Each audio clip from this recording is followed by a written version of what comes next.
Assalamualaikum warahmatullahi wabarakatuh.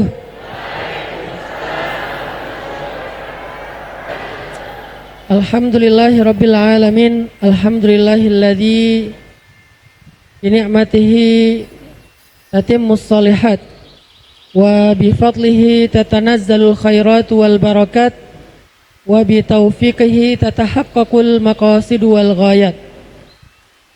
Asyhadu an la ilaha illallah wahdahu la syarikalah wa asyhadu anna Muhammadan abduhu wa rasuluhu alladzi la nabiyya ba'dah. Allahumma salli wa sallim wa barik ala sayyidina Muhammadin wa ala alihi wa sahbihi ajmain. Rabbi syrah li sadri wa yassir li amri wa hlul 'uqdatan min lisani yafqahu qawli. Yang sama-sama kita muliakan dan kita doakan dengan kebaikan ayahanda kita, orang tua kita dan juga guru kita, Ayahanda Diki Alauddin sebagai ketua Rumah Tahfiz Center, yang Masya Allah Rumah Tahfiz Center ini udah punya santri mandiri lebih dari 60.000 orang di seluruh Indonesia, bahkan sampai ke luar negeri. Semoga Rumah Tahfiz Center ini semakin berkah, bertambah santrinya, bertambah para penghafal Qur'annya.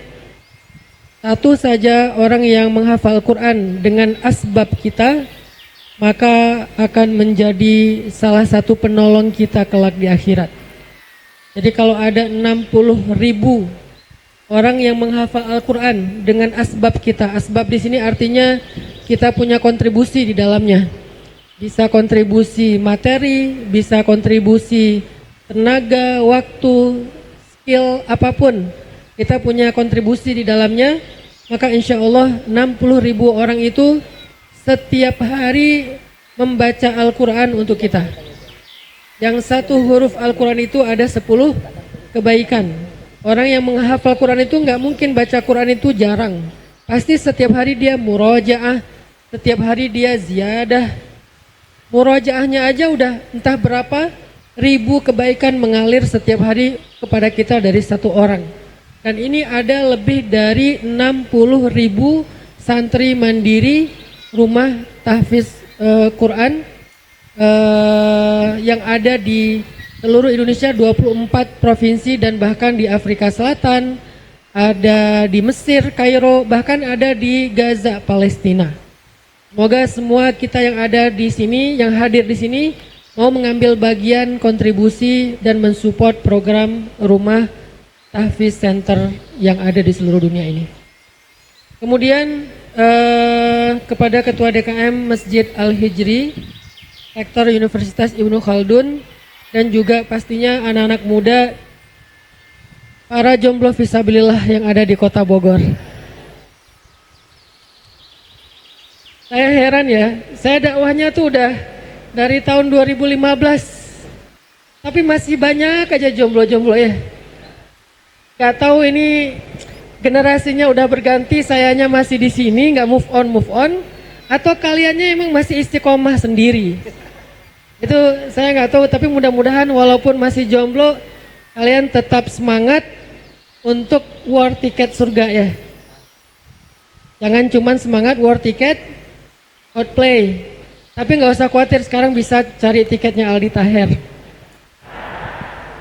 Lebih keren sih suaranya menurut saya, jadi nggak usah susah-susah lah. Dan saya nggak tahu gara-gara sekarang ngeklik algoritma mensuggest, akhirnya sekarang saya dapat banyak banget FYP Aldi Taher, sampai tahu judul lagu terbarunya Cinta Terhalang Tembok. Dan nggak sadar ternyata sekarang saya jadi ngefans sama Aldi Taher. Peace Aldi Taher kalau lihat di YouTube. Cuman saya belum nge-follow. Teman-teman yang dirahmati Allah SWT, hari ini kita bakal, silakan duduk aja Kang. Puja.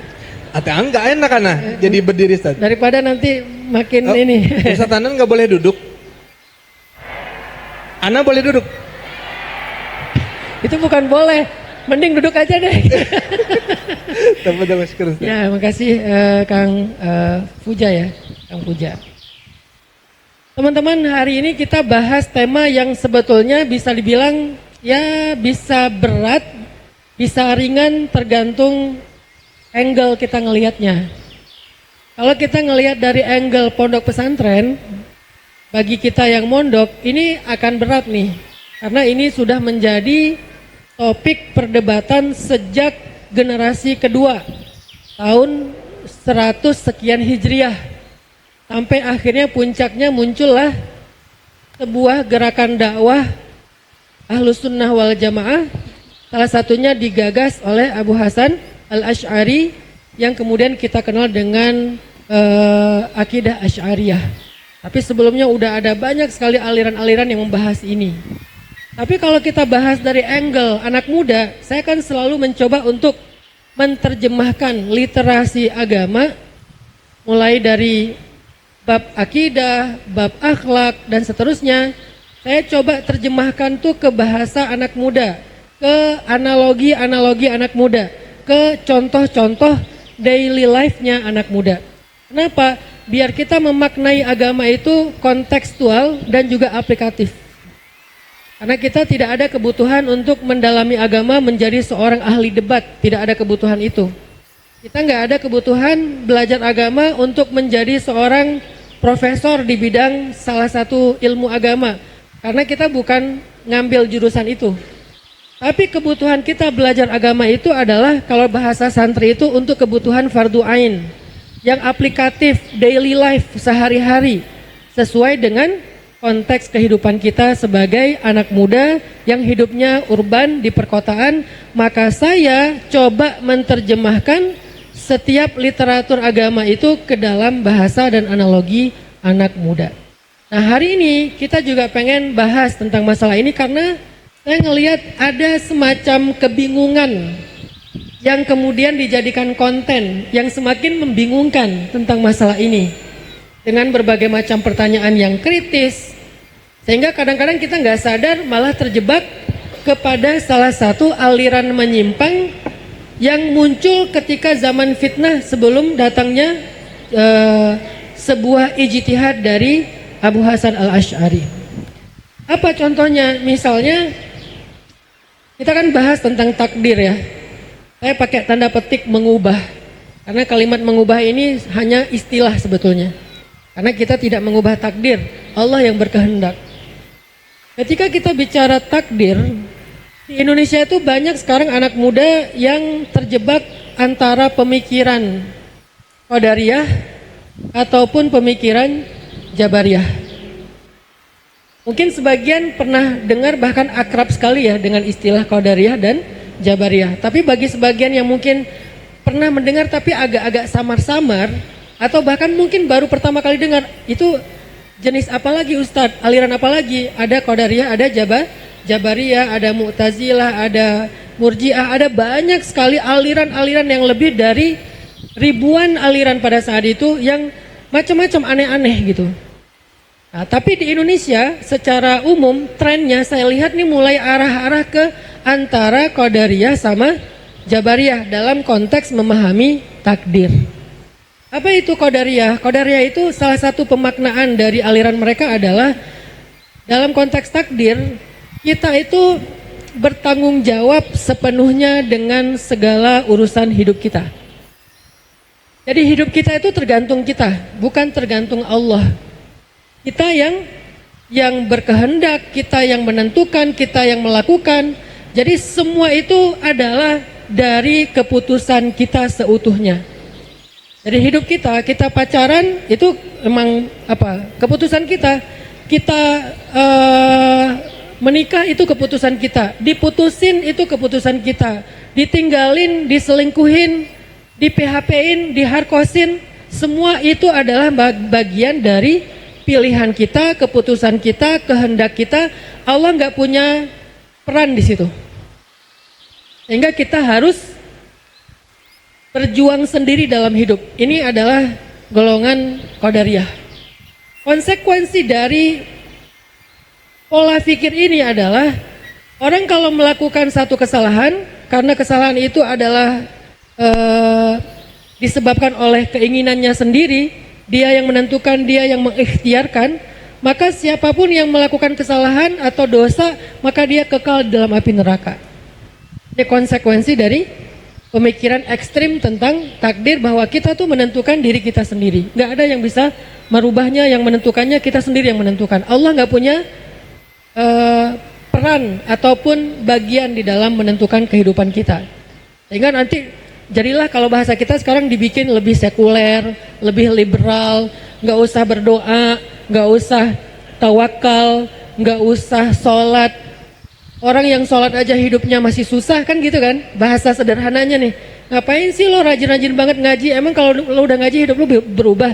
Yang penting kalau mau hidup berubah itu kerja keras, kemudian belajar yang giat, yang sungguh-sungguh, semuanya ada di tangan kita. Believe in yourself gitu kan. Jadi benar-benar harus mengandalkan diri sendiri. Ini walaupun nggak dalam bentuk ideologi, tapi ini adalah bagian dari kesadaran-kesadaran qadariyah. Walaupun kita nggak mengatakan ideologi saya adalah qadariyah, bukan, tetapi ini adalah awareness-nya qadariyah. Kesadaran dengan warna qadariyah, yang seolah-olah sholat kita tuh nggak fungsi buat hidup kita, doa kita tuh nggak fungsi dalam hidup kita, jadi orang benar tuh nggak fungsi dalam hidup kita. Yang berfungsi adalah ya usaha kita sendiri. Kalau mau sukses ya usaha aja yang maksimal. Sesekali dia pakai ayatnya apa? Atau pakai kalimat yang sering kita dengar, manjada wajada, siapa yang bersungguh-sungguh dia dapat. Ini adalah awareness dengan warna qadariyah. Dan konsekuensi dari awareness ini dalam konteks yang akidah, dia akan kekal di neraka kalau berbuat dosa. Karena dosa itu perbuatannya sendiri. Ini adalah pemikiran yang agak bahaya, walaupun kita nggak nganggapnya sebagai sebuah ideologi hari ini, tapi menjadi sebuah kesadaran yang dibentuk oleh banyaknya konten-konten. Terutama konten yang arahnya ke sekulerisme, untuk menghilangkan peran agama, menghilangkan peran ibadah, menghilangkan peran Al-Quran, menghilangkan peran Tuhan bahkan dalam kehidupan kita, karena semuanya ditentukan oleh kita sendiri. Nah ini nih bicara takdir versi qadariyah. Nanti bicara takdir lagi versi jabariyah. Ini kebalikannya qadariyah, bahwa kita itu nggak punya peran apapun dalam hidup. Kita itu nggak punya peluang sedikit pun dalam hidup. Kita tuh nggak punya kontribusi apapun dalam hidup. Semuanya udah ditentukan sama Allah. Baik buruknya kita itu ada di tangan Allah. Allah yang menentukan, Allah yang menggariskan, Allah yang menetapkan, Allah yang mengatur. Jadi kita ikut aja. Nanti konsekuensi sikapnya apa? Behavior, perilakunya apa? Jadi gampang putus asa. Ini mah udah ketentuan Allah, ngapain lagi sih capek-capek? Kalau emang udah ditakdirkan neraka, kita gimana-gimana juga, ya udah emang pasti masuk neraka. Kalau kita ditakdirkan masuk surga, nggak ngapa-ngapain juga masuk surga. Pasti Allah takdirkan kita jadi orang benar. Kayak terlalu pasrah. Saking pasrahnya nggak mau usaha, nggak mau ikhtiar. Akhirnya banyak ngeluh, menyerah, berputus asa.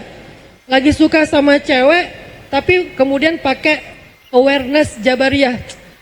Kayaknya kalau saya capek-capek ngejar dia, takdirnya bukan dia, ya nggak dapat juga sih. Kalau takdirnya dia, nggak saya kejar juga dapat. Ya udahlah, saya mah biasa aja.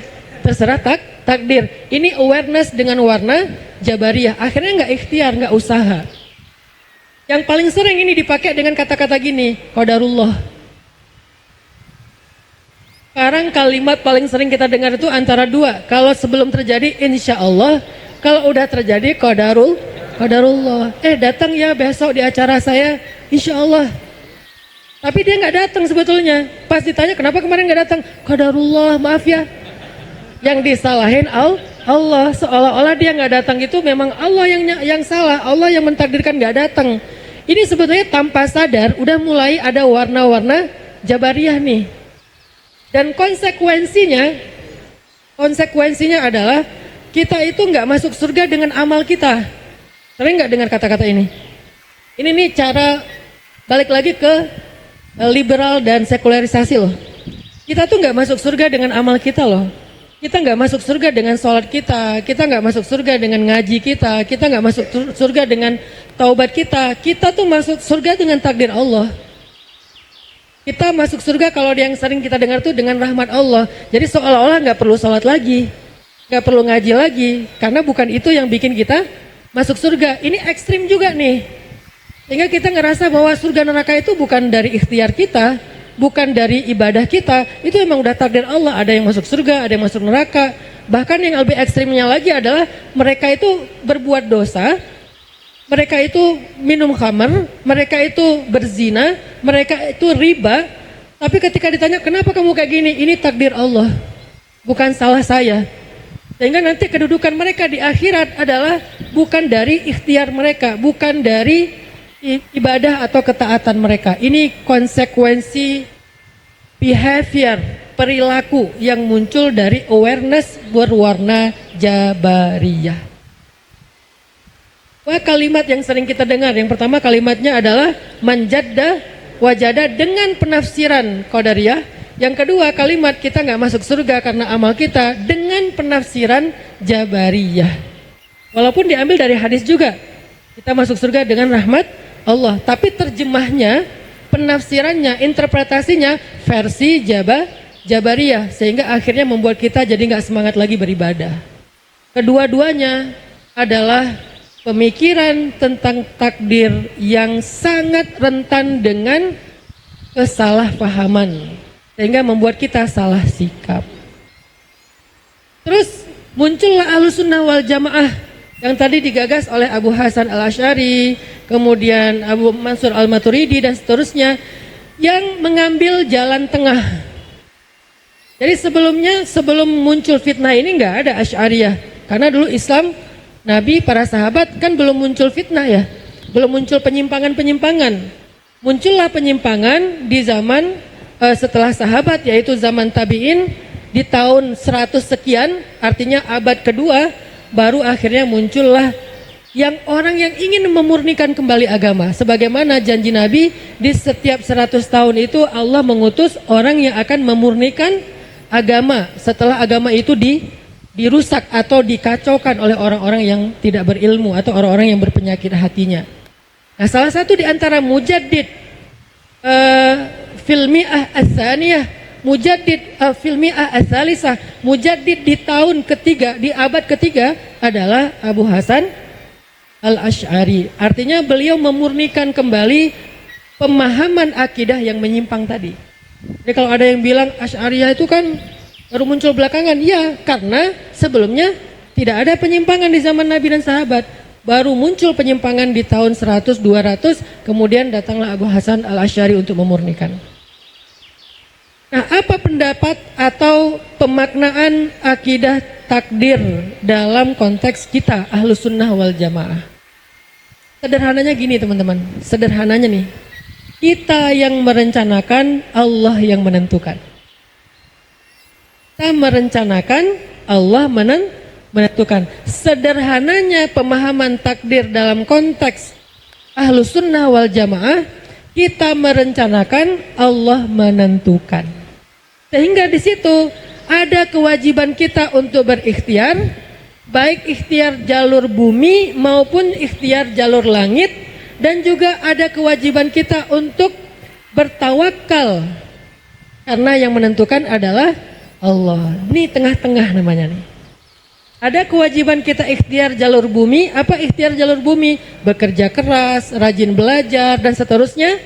Gak boleh pantang menyerah, gak boleh berputus asa, gak boleh berhenti. Ini ikhtiar jalur bumi. Adapun ikhtiar jalur langit, berdoa, kemudian bersedekah, silaturahim, tahajud, ibadah, bertaubat dan seterusnya. Ikhtiar jalur langit. Lalu setelah kita ikhtiar, maka tawakal kepada Allah. Apapun yang Allah tentukan, kita sikapi dengan ridho. Ridho itu antara dua, terbagi kepada dua ridho itu. Satu, ridho itu adalah syukur kalau yang ditentukan itu sesuai dengan harapan kita. Yang kedua, ridho itu adalah sabar kalau yang Allah tentukan itu enggak seperti harapan kita. Tapi kita yakin apapun itu kalau dari Allah adalah kebaikan. Apapun itu kalau dari Allah adalah kebaikan. Sehingga kita ridho. Cuman cara ridhonya ada dengan syukur, ada dengan sabar. maka kedua-duanya khair kata Nabi, kedua-duanya baik untuk kita. Sudah jelas ya? Jalan tengahnya Ahlus Sunnah wal Jamaah itu adalah kita merencanakan, arti merencanakan ini bukan coret-coret aja ya, termasuk ikhtiar, termasuk bekerja, bersungguh-sungguh. Kita merencanakan, Allah yang menentukan. Sehingga dalam dua kalimat ini muncullah dua sikap sekaligus. Satu sikap mujahadah, ikhtiar, bersungguh-sungguh. Dan yang kedua sikap tawakul atau tawakal, berserah kepada Allah Subhanahu wa Ta'ala. Nah, sekarang kita akan bahas yang wasatiyah, yang pertengahan ini. Kita nggak panjang-panjang ngebahas tentang qadariyah ataupun jabariyah. Cukup tahu aja bahwa itu sesuatu pemikiran yang berbahaya. Seperti saya sampaikan di awal, supaya kita nggak terjebak lagi lah dengan pemikiran ini. Sekarang banyak syubhat di tengah-tengah anak muda umat karena pemikiran Islam itu nggak berkembang. Yang muncul filsafat yang seolah-olah menjelaskan Islam, tapi filsafatnya filsafat kiri, bukan filsafat kanan, karena kanan juga berfilsafat. Para ulama kita tuh ahli filsafat. Jadi kalau ada orang yang nggak mau berfilsafat atau menyalahkan filsafat, membid'ahkan filsafat, berarti dia menutup pintu untuk munculnya, membuka pintu untuk munculnya banyak sekali kesesatan dan tidak ada pengimbang. Dulu para ulama itu kan dengan filsafatnya menjelaskan kebenaran. Makanya Imam Abu Hasan al-Asy'ari itu mengumpulkan semua syubhat-syubhatnya Qadariyah, Jabariyah, Murji'ah, Mu'tazilah. Lalu kemudian beliau bikin satu rangkuman Raddus Syubhat, jawaban terhadap kesesatan atau kekeliruan mereka. Itu juga bagian dari pemikiran filsafat, tapi filsafat kanan. Sekarang yang berkembang apa? Filsafat kiri. Tasawufnya, tasawuf falsafi. Bukan tasawuf riyadhi. Ada dua, ada tasawuf falsafi, ada tasawuf riyadhi. Kalau tasawuf riyadhi itu apa? Banyakin zikir, banyakin khalwah, banyakin belajar ma'rifatullah, tafakkur. Itu adalah tasawuf riyadhi, bentuknya riyadah. Ada riyadahnya, ada amalannya. Ada juga tasawuf falsafi. Tasawuf falsafi ini apa? Pemikiran. Sehingga akhirnya dibolak-balik kita jadi bingung tentang Islam kita sendiri ya. Karena tasawufnya tasawuf pemikiran. Nah, kita mencoba untuk masuk ke Islam dengan pemahaman yang tengah. Enggak ekstrim kiri, artinya mereduksi Islam. Enggak ekstrim kanan, yang artinya kaku banget dengan Islam. Yang kaku dengan Islam enggak akan siap menerima dinamika kehidupan. Akhirnya bahasa sederhananya tinggalkan dunia, semua itu nggak ada dalilnya segala macam, itu ekstrim kaku kanan. Yang kaku ke kiri, yang ekstrim kiri, agama dianggap sebagai penghambat, Islam dianggap sebagai beban, syariat dianggap sebagai masalah.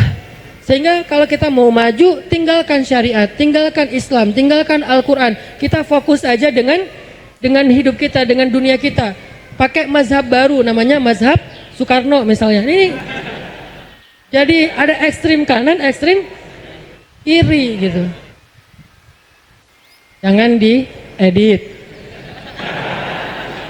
Ini lagi ngomongin Jabariyah, bukan ngomongin, ya itulah.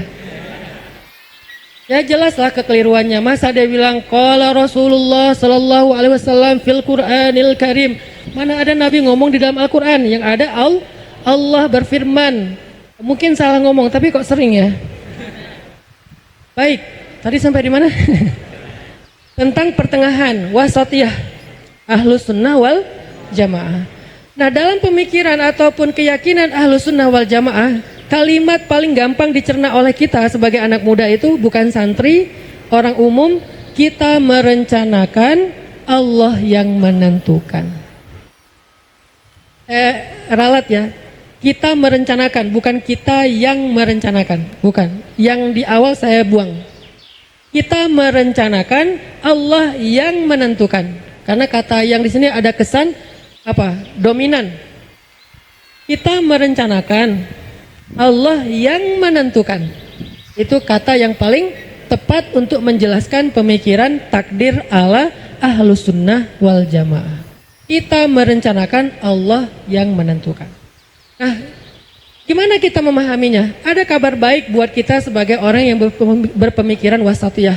Wa kadzalika ja'alnakum ummatan wasatan litakunu syuhada 'alan nas. Kita ini umat pertengahan. Ada kabar baik tentang takdir buat kita.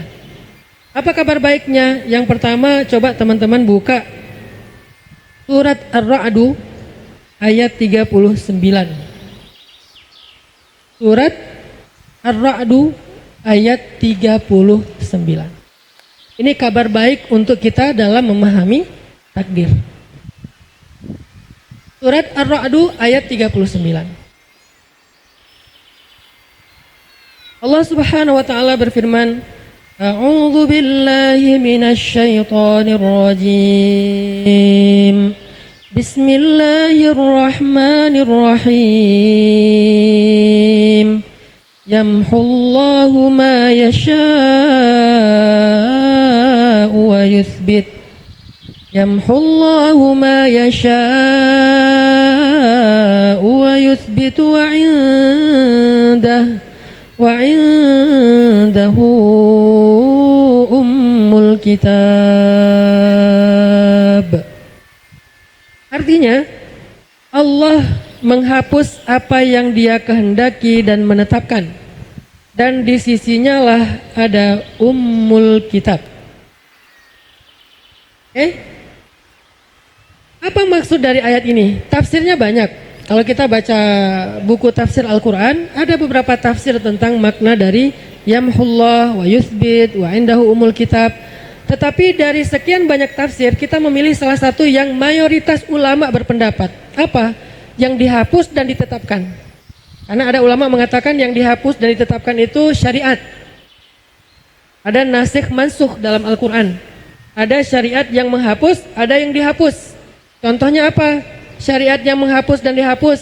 Contohnya hukum waris kepada saudara angkat. Dulu sebelum Fathu Makkah, saudara angkat itu mendapatkan warisan dari saudara angkatnya yang meninggal sebelum Fathu Makkah. Sehingga orang muhajirin yang menjadi saudara angkat orang Ansor, kalau orang Ansor meninggal dunia, maka saudara angkat muhajirin itu bagian menjadi ahli waris, mendapat warisan. Seerat itu hubungan persaudaraan antara muhajirin dengan Ansor. Lalu setelah Fathu Makkah, karena kaum muhajirin udah settle, udah stabil, maka hukum itu dihapus. Sehingga sejak saat itu sampai sekarang, saudara angkat tidak lagi menerima waris dari saudara angkatnya. Itu namanya nasikh mansukh, salah satu contohnya. Ada juga yang menafsirkan ayat ini artinya yang dihapus dan yang ditetapkan itu dosa. Ada dosa yang dihapus, yaitu dengan taubat. Ada dosa yang tidak dihapus, yaitu ditetapkan karena dia tidak bertaubat. Ada yang berpendapat tafsirnya seperti itu. Tapi banyak ulama tafsir menafsirkan yang dihapus dan ditetapkan di sini adalah takdir. Yang dihapus dan ditetapkan di sini adalah takdir, al-qadar. Karena kita mengenal istilah al-qada wal qadar, dan itu salah satu dari rukun iman dalam hadis Jibril, yaitu engkau beriman kepada qada dan qadarnya Allah, khairihi wa syarrih, yang baik ataupun yang buruk. Nah, sekarang yang dihapus dan yang ditetapkan itu apa? Al-qadar, takdir kalau dalam bahasa kita. Ternyata para ulama membolehkan kita memaknai ayat ini bahwa ternyata Allah berkehendak untuk menghapus sebagian dari takdir lalu merubahnya dan menetapkannya dengan takdir yang berbeda. Tapi semua itu ada di dalam qadanya Allah.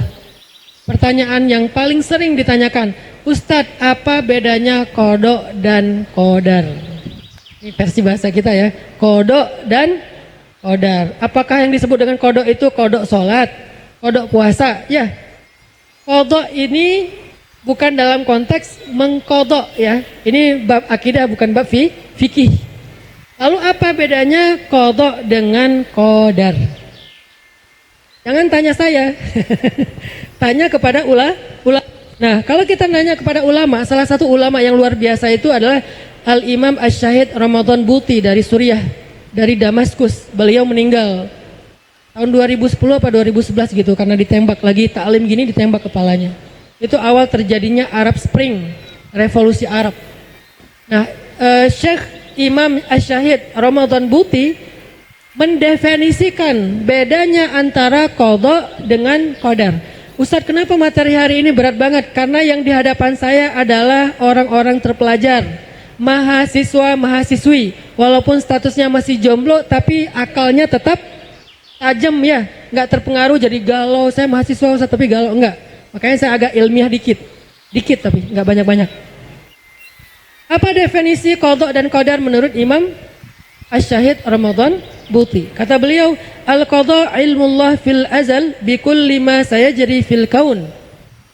Qadha itu adalah ilmu Allah sejak azali. Azali itu yang sangat terdahulu, sebelum Allah menciptakan apapun, terhadap kulli ma sayajri fil kaun, terhadap apa yang terjadi di dalam semesta. Itulah qadha. Ilmu Allah tentang apapun yang terjadi, yang berlaku di dalam kehidupan, di dalam semesta. Itulah qadha. Kemudian wal qadar, adapun takdir atau qadar, wuqu'ul asya muwafiqatan li'ilmillah, terjadinya sesuatu sesuai dengan ilmu Allah yang tadi. Kejadian itu adalah qadar. Kapan terjadi, di mana terjadi, bagaimana terjadi, apa yang terjadi, itu adalah qadar. Tapi semua itu ada di dalam qadha-nya Allah, ilmunya Allah. Makanya salah satu di antara sifat wajib bagi Allah itu adalah ilmun. Allah tahu semuanya, nggak ada yang Allah nggak tahu.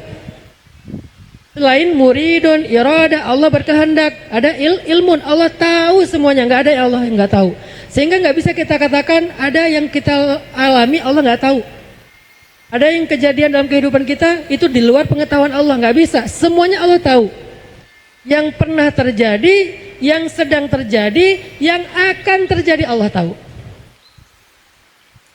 Jadi kita tuh sekarang lagi belajar memasrahkan, mentawakalkan, menitipkan hidup kita kepada zat yang maha tahu tentang apa yang terjadi dan apa yang akan terjadi. Kan itu penting sekali teman-teman. Karena seringkali kita nitipin hidup kita kepada yang gak tahu apa-apa. Malah kadang-kadang kita curhat masalah kita kepada orang yang sebetulnya gak tahu jawaban apa-apa. Kenapa kok curhat sama dia? Karena dia rajin mendengar. Padahal dia bukan dengar. Dia cuma naruh handphonenya terus dia masak, dia beres-beres. Seolah-olah kita lagi curhat, dia nggak dengar juga sebetulnya. Kita aja yang kegeeran seolah-olah dia dengar. Tapi kita curhat sama dia. Kepada yang maha tahu kita nggak curhat. Selain maha tahu, maha mendengar. Apa arti maha mendengar? Maha mendengar ini artinya bukan hanya sangat mendengar, tapi juga sabar mendengar. Jangan diterjemahin Allah itu cuman pendengarannya jelas, tapi nggak sabar-sabar banget sih, jadi saya nggak sering curhat sama Allah. Nggak gitu, yang namanya maha itu sempurna. Berarti as-sami', Allah yang maha mendengar, berarti sempurna. Artinya apa? Dengarnya jelas, nggak ada yang ke-skip sama Allah itu sabar mendengar kita. Nggak mungkin, udahan, jangan lama-lama curhatnya. Akhirnya muncullah statement, kalau doa kepada Allah itu jangan panjang-panjang. Kalau doa kepada Allah itu jangan banyak-banyak, nggak enak sama Allah, ngerepotin. Mending kita beramal aja. Dia menganalogikan Allah kayak teman curhatnya yang akhirnya nikung dia nikah sama orang yang dia senengi. Ini beda. Allah itu sabar mendengar, betah mendengar, nggak bosan mendengar. Kita curhat itu lagi, besok itu lagi, lusa itu lagi. Nggak pernah Allah bilang, itu kan udah kemarin. Allah nggak pernah bilang gitu. Itu teman kita. Iya, aku udah tahu sih yang itu. Ada yang lain nggak? Aku lagi buru-buru nih. Itu manusia. Allah nggak kayak gitu. Allah tuh sabar banget dengerin kita. Hari ini kita bilang gini, ya Allah, saya nggak berani mau ngomong sama dia. Soalnya mukanya galak banget. Tapi makin dia galak tuh makin ngangenin, ya Allah. Besok ngomong lagi, ya Allah masih belum berani nih. Lusa ngomong lagi, ya Allah masih belum berani. Udah 5 tahun masih, ya Allah belum berani. Kenapa belum berani? Udah jadi istri orang. Lebih nggak berani lagi. Artinya Allah itu sabar banget dengerin kita curhat. Terus kenapa nggak curhat sama Allah aja? Apa kita pikir Allah tuh nggak dengar? Kalau curhat sama Allah nggak bisa ngelihat Allah dengar apa enggak. Kalau sama teman bisa. Tapi kan kita nelpon ke teman juga nggak bisa ngelihat. Kenapa nelpon ke teman itu kita betah curhat? Sementara menghubungi Allah, berkomunikasi dengan Allah yang kita juga nggak bisa melihat dengan mata, tapi harusnya kita bisa merasakan dengan iman di dalam hati. Kita nggak curhat, berarti bicara takdir ini penting teman-teman dalam konteks kehidupan kita. Makanya saya tadi bilang apa? Saya nggak pengen literasi agama itu cuma jadi wawasan, harus menjadi life hacks. Literasi agama harus menjadi life hacks, cara hidup. Kita bahas tentang beriman kepada Allah, beriman kepada malaikat, beriman kepada kitab, beriman kepada nabi. Itu harus jadi life hacks, nggak boleh sekedar jadi wawasan. Karena kalau cuma jadi wawasan, kita nggak bisa merubah apapun. Lagi pula kita nggak ada kebutuhan untuk itu, karena kita bukan santri dan calon ustadz. Kita tuh orang yang pengen mempraktekkan Islam dalam daily life-nya kita. Sehingga kita pengen mengerti Islam sebagai sebuah cara hidup, life hacks kita atau lifestyle-nya kita. Apa life hacks dari takdir? Oh, ternyata definisi dari qada itu adalah Allah Maha tahu. Fil azali, sebelum itu terjadi Allah udah tahu. Sehingga kalau kita mau menyerahkan hidup kita, yang paling benar itu serahin aja kepada yang Maha tahu. Dia tahu kok apa yang akan terjadi nanti. Dia tahu kok nanti bakal ditolak apa enggak. Dia tahu kok dibukain pintu apa enggak. Dia tahu kok nanti handphone kita, telepon kita diangkat apa di reject. Dia tahu kok kita bakal di fallback atau di block. Dia tahu kok dia akan read doang atau malah nggak di read sama sekali, atau dia typing terus nggak jadi nge-send atau dibalas beneran. Allah tahu semua yang akan terjadi itu Allah tahu. Terus serahin aja sama Allah. Ya Allah, saya udah ngirim teks niat baik saya untuk ngelamar dia. Sampai sekarang belum di-read. Saya lihat dia online beberapa kali. Lasin lagi online, lasin lagi online. Belum pernah dia nge-read yang punya saya. Kayaknya sih nggak sampai ketimpa-timpa banget sih. Dia orangnya bukan sesibuk itu juga. Tapi mungkin dia belum siap membaca WA saya. Ya Allah, Engkau Maha tahu kenapa dan apa yang akan terjadi. Aku serahkan kepadamu ya Allah. Kan ada sekarang kalimat dari Ustadz Adi Dayat yang sering dipakai tuh ya. Ya Allah, aku serahkan diriku kepadamu. Tapi dipakainya aneh-aneh. Yang terakhir FYP muncul di saya tuh dipakainya pas penyembelihan hewan kurban. Ada sapi diikat di tenda, terus sapinya ngamuk, tendanya runtuh, orangnya lari sambil gini.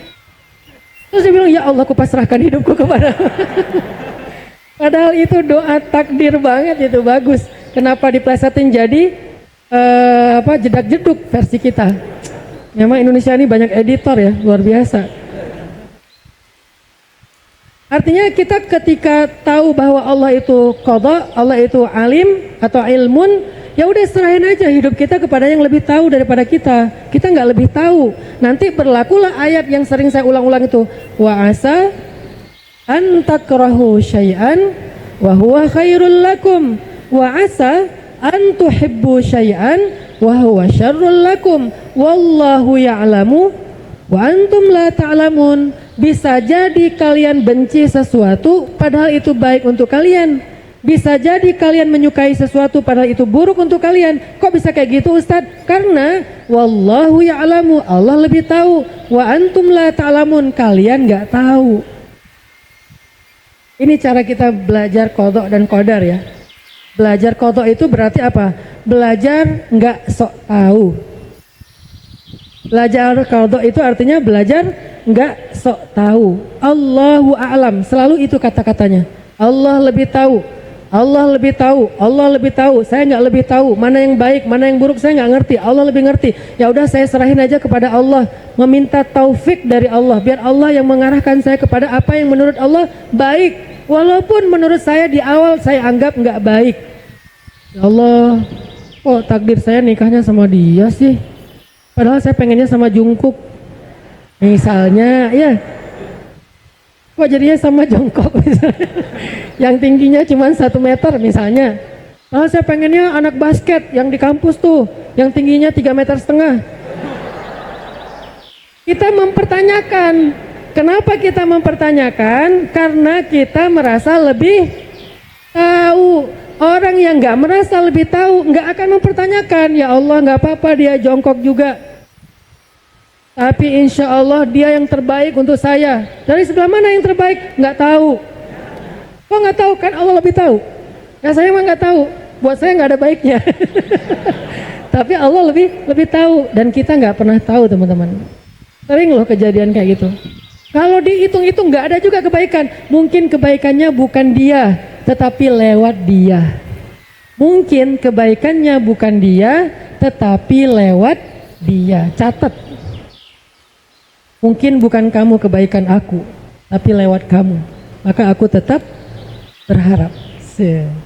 Apa sih? Enggak penting juga kata-kata. Itu bukan hadis ya, jangan salah tafsir ya. Jadi mungkin kebaikan hidup kita bukan dia, mungkin, tapi bisa jadi dia. Kalaupun kayaknya susah banget nemuin kebaikannya, mungkin kebaikannya bukan dia, tetapi lewat dia. Artinya kita nggak dapat kebaikan kalau nggak lewat dia. Dia itu kurir. Kurir kebaikan. Gimana maksudnya kurir kebaikan? Fa inna ma'al usri yusra. Inna ma'al usri yusra. Bersama dengan kesulitan ada kemudahan. Bersama kesulitan ada kemudahan. Maksudnya apa? Kemudahan itu nggak turun sendiri, dibawa oleh kesulitan. Berarti kalau kita dapat dia, kayaknya kamu usrunnya aku deh. Kamu adalah usrun. Kamu itu kesulitan bagi aku. Tapi nggak apa-apa, karena kamu pasti bawa yusrun. Temen di grup nih, ada yang nyebelin banget. Anggap aja dia kasih nama di kontak kita, nama dia Usrun. Usrun 1, Usrun 2, Usrun 10. Banyak banget teman-teman kita yang nyebelin. Berarti ada sekian Usrun. Kenapa kita anggap dia Usrun? Karena dia nggak datang sendiri, pasti bawa Yusrun. Nanti teman kita yang suka bantu kita, Yusrun 1, Yusrun 2, Yusrun 3 ya. Kenapa kita bilang dia yusrun? Karena dia nggak biasanya datang sendiri, pasti ada usrunnya. Itu sepaket, teman-teman. Maka kalau kita menganggap pun ya, pasangan kita nggak ada kebaikannya sama sekali, maka bisa jadi memang bukan dia kebaikan dalam hidup kita, tetapi lewat dia. Siapa yang kayak gitu? Sayyidah Asiyah. Sayyidah Asiyah, istri Fir'aun. Ada kebaikan Fir'aun? Ada, Ustadz, dia nggak poligami. Itu bukan kebaikan. Itu beda cerita ya. Oh, Fir'aun gitu-gitu setia, Ustadz. Dia monogami, dia sama istrinya aja, walaupun ujung-ujungnya disalib istrinya sampai mati. Apa kebaikannya kalau kayak gitu? Itu bukan kebaikan. Maka Fir'aun itu tidak bisa dikatakan sebagai kebaikan. Kalau seandainya ada satu saja kebaikan pada dirinya, Allah udah kasih dia hidayah. Tidak ada kebaikan pada dirinya, semua keburukan.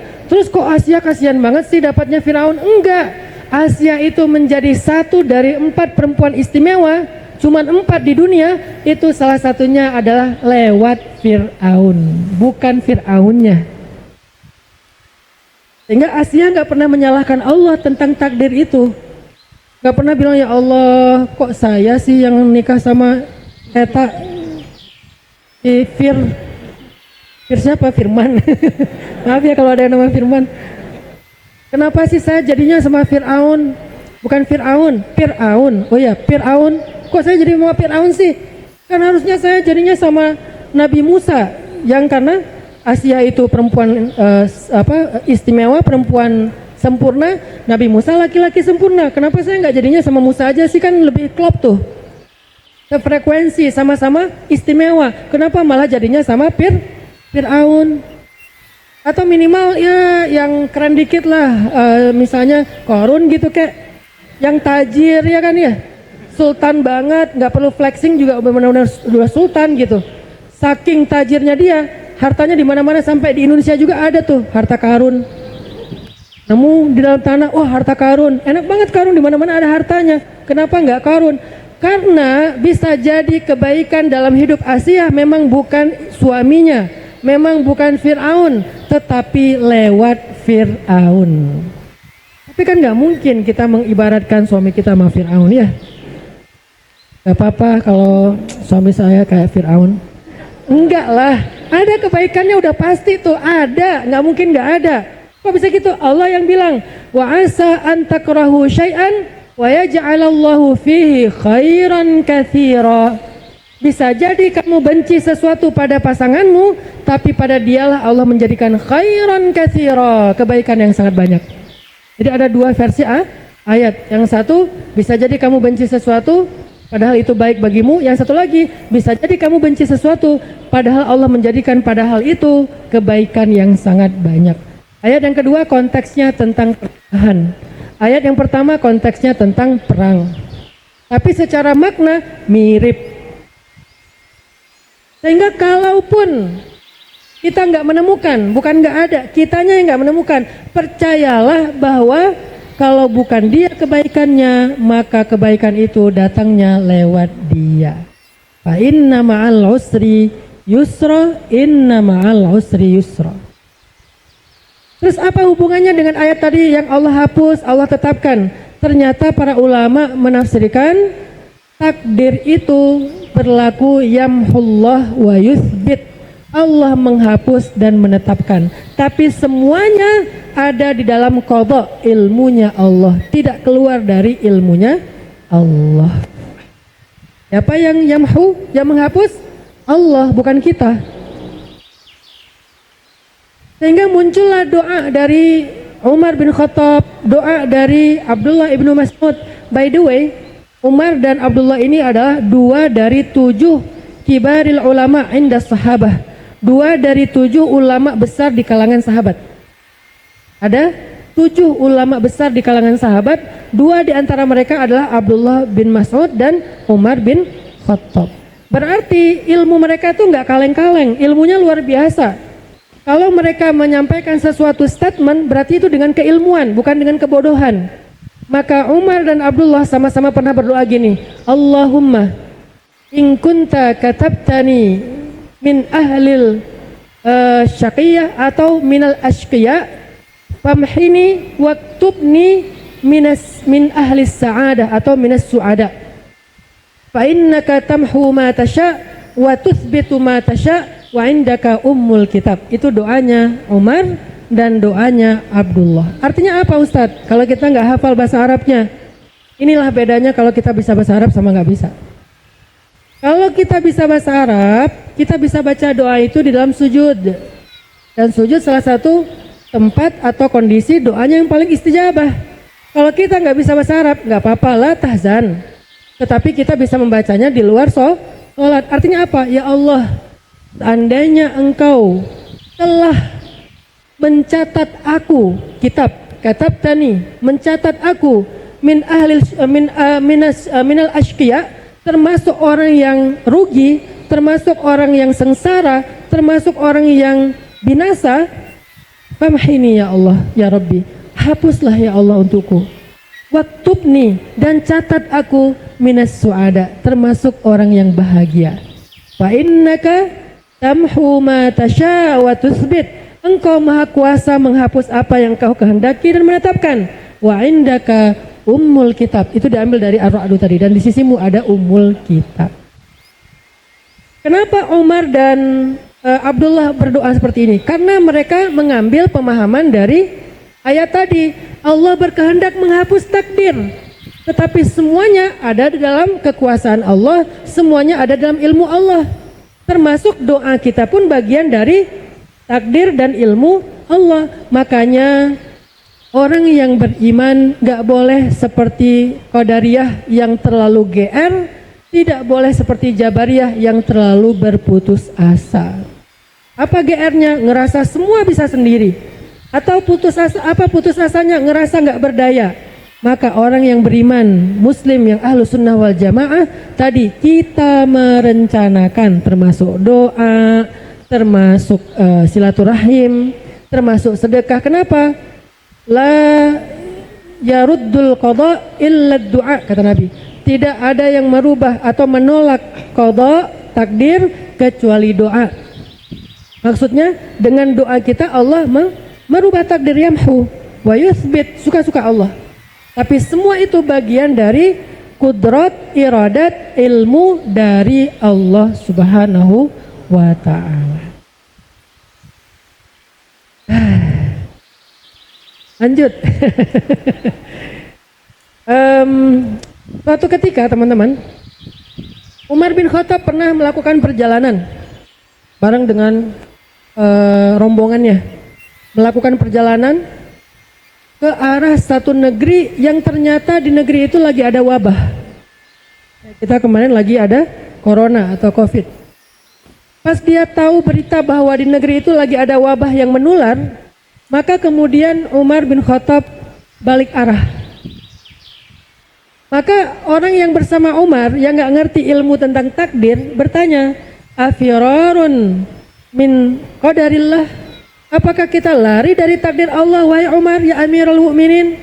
Kata Umar, na'am, firarun min qadarillah ila qadarillah. Ya, ini lari dari satu takdir Allah kepada takdir yang lain. Apa maksud dari kalimat ini? Maksudnya adalah kita berikhtiar untuk meminta Allah hindarkan kita dari takdir kena wabah kepada takdir selamat dari wabah.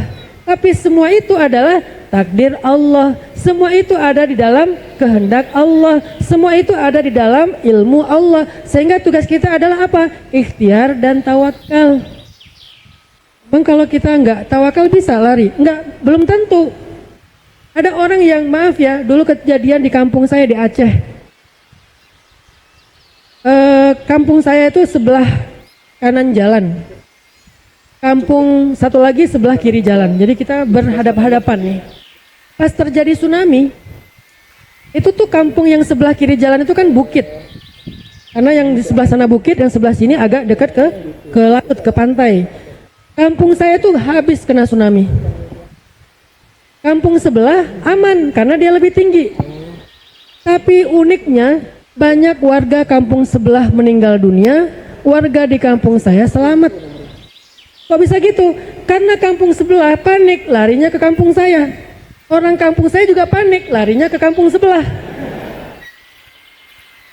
Artinya, kalau kita hanya mengandalkan diri kita yang nggak tahu apa-apa, merasa ikhtiar kita menentukan hasil, belum tentu.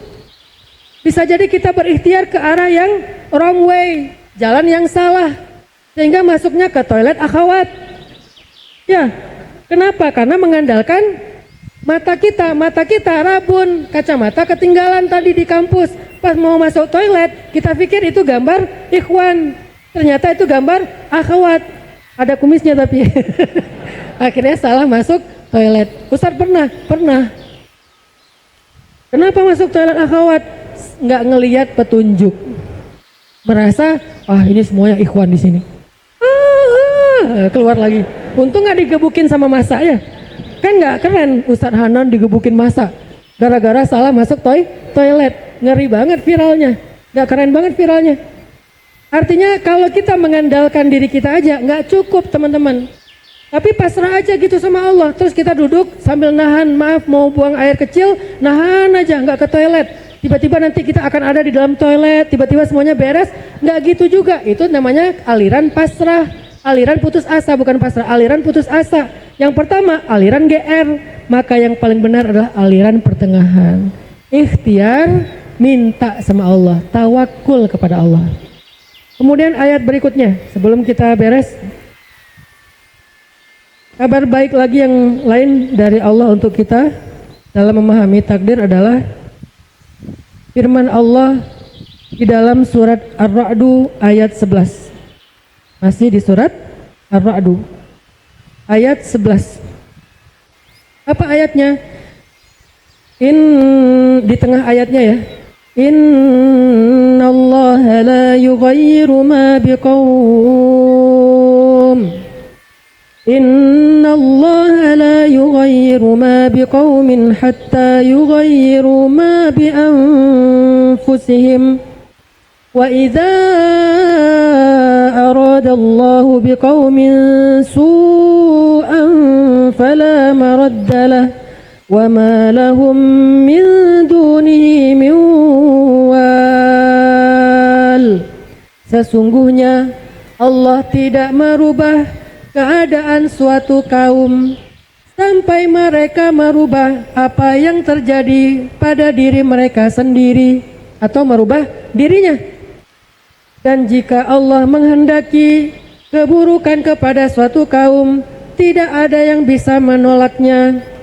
Maka mereka tidak punya pelindung selain Allah. Ini ayat ngejelasin tentang akidah aswaja banget nih. Yang pertama kalimatnya apa? Kita harus merubah diri kita sendiri, gitu kan? Terus kalimat terakhir, tapi jangan terlalu GR. Semuanya harus berlindung kepada Allah, kembali kepada Allah, berserah kepada Allah. Itu lengkap banget penjelasan di ayat itu yang diterjemahkan oleh para ulama kita menjadilah akidah Ahlus Sunnah wal Jamaah. Akidah Asy'ariyah. Dengan apa? Dengan dua tadi. Kita merencanakan apa yang kita rencanakan, ya perubahan pada diri kita sendiri. Pengen langsing, ya udah rencanakan dietnya gimana. Pengen bening, ya udah rencanakan pakai skincare apa. Bisa juga rencana lain apa? Pakai filter aja, gampang. Itu bagian dari merencanakan. Lebih ekstrim lagi, nggak cukup pakai kamera yang bagus, pakai filter, kameranya aja. Demi bisa nonton konser Blackpink, dia beli handphone yang kameranya bisa di zoom sampai 100. Sampai Blackpink lewat. saking zoomnya jauh banget, bisa ngerekam bulan, ya. Ini nggak iklan sih karena nggak di-endorse. Pokoknya ada lah.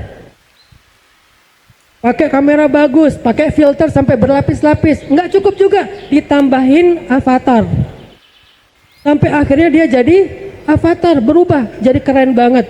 Tiba-tiba jadi kesatria Majapahit. Tiba-tiba jadi kesatria dari negeri Narnia gitu kan. Karena pengen keren. Nggak apa-apa, itu bagian dari ikhtiar, walaupun wrong way. Makanya minta petunjuk Allah, ya Allah, saya biar bening, biar glowing, gimana caranya? Saya udah beli skincare, saya udah sering gini-gini di muka saya, malam-malam itu saya tampar-tampar sampai merah, ya Allah. Kok nggak bening-bening? Ya ternyata kata Allah ada cahaya yang lebih indah daripada glowing karena skincare, walaupun skincare itu bagus. Tapi yang lebih glowing lagi apa? Cahaya wudhu dan sholat.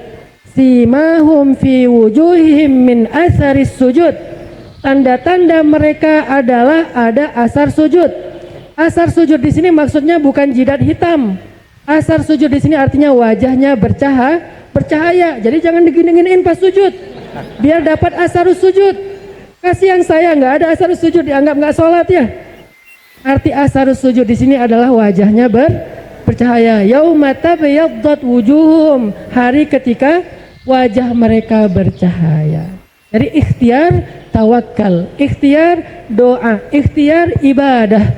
Dengan kayak gitu berarti Allah akan yamhu wa yuthbit kepada kebaikan yang kita harapkan. Sekian, ini hanyalah sekedar prolog aja pembahasan tentang takdir. Lebih dalam lagi nanti silahkan kita belajar kepada guru-guru kita, kiai kita, habaib kita, ustadz-ustadz kita yang mengajarkan akidah Ahlus Sunnah wal Jamaah Asy'ariyah tentang takdir atau qada dan qadar, sehingga kita bisa mengimaninya dan mempraktekannya dalam daily life kehidupan kita. Barakallahu fikum. Wassalamualaikum warahmatullahi wabarakatuh. Waalaikumsalam warahmatullahi wabarakatuh. Nah teman-teman, Ustadz Hanan boleh duduk. Nah jangan jadi usrun. Ya, usrun ada yang ingat usrun apa? Iya, Ustadz Hanan berdiri aja sampai Isya, wah kasihan nanti. Nah teman-teman, ini ada kesempatan buat teman-teman yang mau bertanya kepada Ustadz Hanan, tapi caranya langsung konfirmasi kepada nomor yang akan saya sebutkan. Dan nomor ini bukan nomor Ustadz Hanan tentunya, ya, nomor panitia. Kalau teman-teman mau bertanya silakan di nomor 0811 Ya silakan, yang megang HP pasti ada kuotanya. 0811 8033 ya, 8033 009. Saya ulangi ya. 0811 8033 009. Nah, Masya Allah tadi pemaparan dan ilmu yang Ustadz Hanan sampaikan luar biasa. Mudah-mudahan kita lebih mudah memahami juga menerima takdir. Ya, fair. Nah, tadi Ustadz Hanan katakan cerita dari Umar ada pindah takdir Allah ke takdir yang lain. Tapi itu Ustadz bukan berarti kepada skema selingkuh kan? Udah jodoh yang ini terus selingkuh dengan yang lain, terus yang selingkuhnya bilang saya hanya berpindah takdir kepada takdir yang lain. Wah, itu ngeles ya. Udah gitu selingkuhnya pakai aplikasi yang itu ojek ya. Ya udahlah ya, nanti kita dipertanyakan. Nah sekarang kita tunggu nih pertanyaan dari teman-teman tentang takdir. Tapi Ustadz, kalau bagi anak takdir itu kan pemberian Allah ya, dan semua kita itu takdirnya kan berbeda-beda. Kalau anak memahami dengan penyampaian guru anak, kalau takdir itu adalah pemberian Allah yang sangat istimewa Ustadz, karena diberikannya kepada kita masing-masing berbeda, dan kita itu harus bangga dengan takdir yang Allah berikan Ustadz. Nah ini tema yang luar biasa banget, karena kadang betul kata Ustadz ya, kita ini bingung takdir itu kayak gimana sih, udah usaha, udah tahajud, tetap aja nggak jelas-jelas gitu ya. Nah ternyata hari ini kita ketemu jawabannya ya, mengenai tentang takdir. Masya Allah, kita tunggu pertanyaannya. Nah, banyak banget nih. Udah, nggak disampaikan. Nah, anak pilih. Nah, ini dia. Ada di nomor 0812 929 bintang pokoknya ya.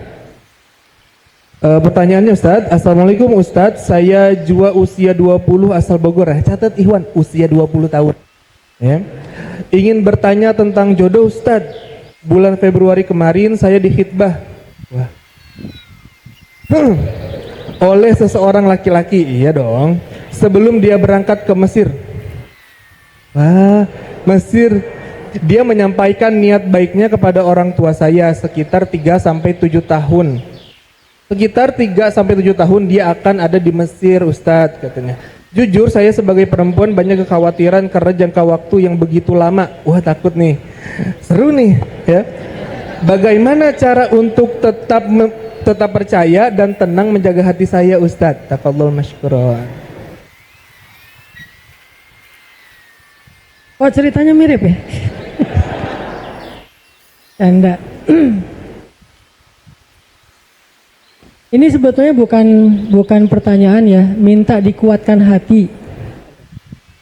Karena kalau pertanyaan saya tunggu apa enggak kan gitu ya. Ini bukan nanya, tapi pengen dikuatkan hati dalam penantian. Menunggu datangnya farojun itu jalan keluar dari Allah Subhanahu wa taala itu adalah ibadah. Jadi kalau kita dapat ujian itu macam-macam, termasuk ujian ditunda satu kebaikan atau dijauhkan dengan orang yang kita sayangi, kebaikannya pengen menikah tapi karena LDRan belum bisa menikah sekarang dan seterusnya. Maka menunggu datangnya jalan keluar atau pertolongan Allah adalah bagian dari ibadah. Sehingga kalau kita sabar menunggu dengan setia sesuai dengan janji kita saat khitbah, maka setiap hari itu kita dicatat sebagai orang yang sedang beribadah. Bisa beribadah sholat sunnah, bisa beribadah zikir Al-Quran, zikir dan baca Al-Quran. Berarti kita setiap hari lagi berzikir, seolah-olah setiap hari lagi sholat sunnah dengan jumlah rakaat yang tidak terhingga. Itulah indahnya menunggu. Makanya ketika kita sakit, menunggu sembuh, maka setiap hari itu ibadah. Ketika kita memberikan hutang kepada teman kita, tapi belum dibayar, menunggu dibayar atau dia ingat atau dia sadar, itu ibadah. Ketika kita punya masalah, menunggu datangnya jalan keluar, itu juga ibadah. Maka kalau mbaknya mau beribadah, tunggu. tunggu dengan setia sambil memperbaiki diri, sehingga Allah yang akan menentukan kapan waktu terbaik untuk kalian. Jangan bersuuzon dulu 7 tahun, bisa jadi dia 6 bulan juga udah gak sabar balik lagi. Kayaknya aku mau bawa kamu ke Mesir deh, ya gitu ya. Akhirnya ya udah, bisa jadi mbaknya dibawa ke Mesir, setelah 6 bulan dia galau, kayaknya nggak enak banget LDRan, apalagi dia sendiri, masa udah punya status khidbah tapi nggak jadi-jadi.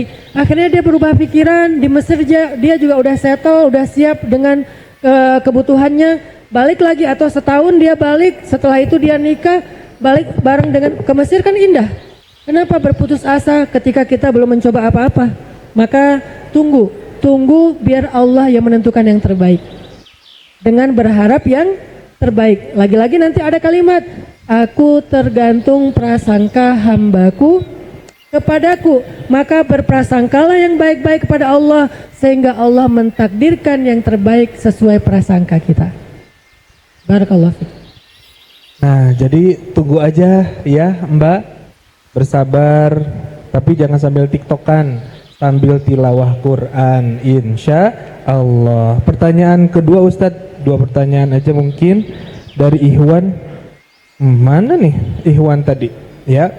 Nah Ustadz, bagaimana caranya atau misalkan tips agar kita ini dapat menerima takdir yang pahit, karena saya mendapat ujian dari Allah dengan meninggalnya anak saya.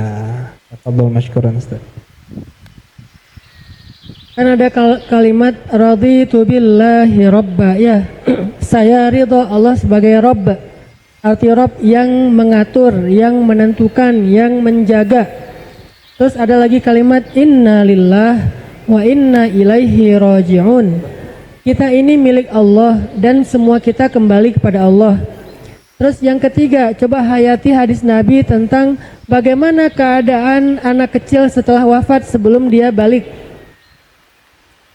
Anak kecil yang wafat sebelum dia balik, kelak di akhirat justru dia yang akan menolong orang tuanya, menjemput orang tuanya, baik di neraka ataupun ketika sedang dihisab. Maka bisa jadi anak kita ini adalah bukan penolong kita dan membahagiakan kita di dunia, tapi kelak dia yang akan membahagiakan dan menolong kita di akhirat. Ini nasihat untuk yang kehilangan putra-putrinya sebelum balik, masih kecil, masih bayi, dalam kandungan, setelah 4 bulan dan seterusnya. Maka itulah hiburan bagi mereka. Apa hiburannya? Inna lillahi wa inna ilaihi raji'un. Ulang-ulang kalimat itu agar kita sadar bukan kita yang memiliki dia, tapi Allah yang memiliki dia. Lalu Allah berhak untuk mengambil apa yang Allah miliki, sehingga kita nggak boleh ngerasa bahwa ini punya saya. Mirip dengan analogi yang sering kita dengar, tukang parkir. Artinya kita bangun kesadaran innalillah wa inna ilaihi raji'un. Udah. Yang kemudian kalimat berikutnya, baca doa Nabi SAW yang diajarkan kepada Abu Salamah. Allahumma ajurni fi musibati wa akhluf li khairam minha. Ya Allah, beri saya pahala dalam musibah saya dan beri saya ganti yang lebih baik darinya. Ya, tetap dia kehilangan anak yang paling dia sayang, tapi bukan kehilangan selama-lamanya, hanya berpisah sekian puluh tahun. Nanti di akhirat Allah akan mengembalikannya kepada orang tuanya selama orang tuanya wafat dalam iman. Bahkan anak itu akan kembali sebagai penolong bagi orang tuanya. Lalu di dunia dengan doa yang tadi Allah akan mengganti musibahnya dengan nikmat yang lebih baik. Bisa jadi anak yang insya Allah juga akan menjadi penyejuk mata bagi orang tuanya. Itu hiburan bagi yang sedang diuji dengan kehilangan. Baca innalillah, fahami kabar dari Rasulullah tentang keadaan anak kecil yang meninggal sebelum usia balik. Kemudian yang ketiga adalah baca doa dari Abu Salamah. Barakallah.